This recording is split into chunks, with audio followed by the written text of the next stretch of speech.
Well, Turkish forces are poised to launch a military offensive into Syria against U.S.-backed Kurdish forces there. But as Dorian Jones reports from Istanbul, Ankara is facing opposition, and not only from Washington. VOA's Dorian Jones has the full details.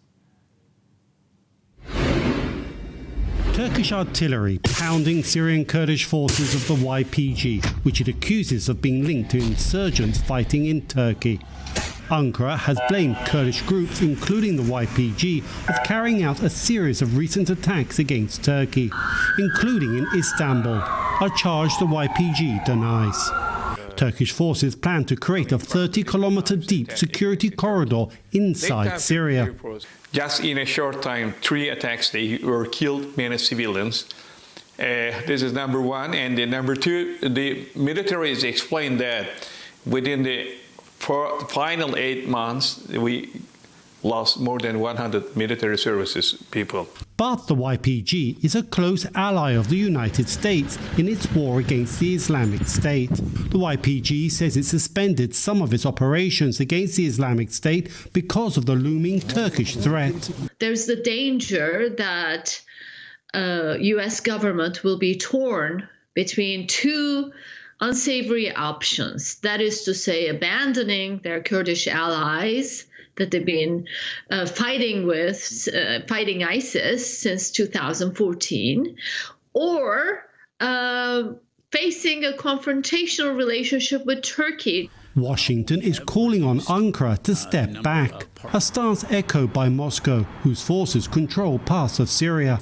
Russia also controls Syrian airspace, access that Turkish forces would need for any ground operation. It has become obvious that neither the United States nor the Russian Federation would let this happen.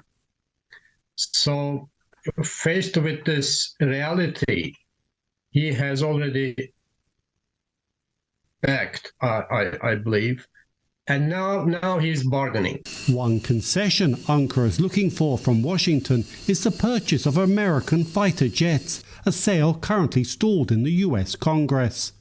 But analysts say any step back by Turkey could be temporary, given that Turkish President Recep Tayyip Erdogan is facing re-election next year. I believe incentive for Mr. Erdogan to conduct these operations, because this will create a kind of a rallying around the flag movement. It may be delayed, but the threat, if it's called a threat, or the statement of a imminent military operation to northern Syria, will stay with us until the elections, at least. Whatever Ankara's actions in Syria now, few predict any let-up in the coming months by the Turkish military in its targeting of the YPG. Dorian Jones of VOA News, Istanbul.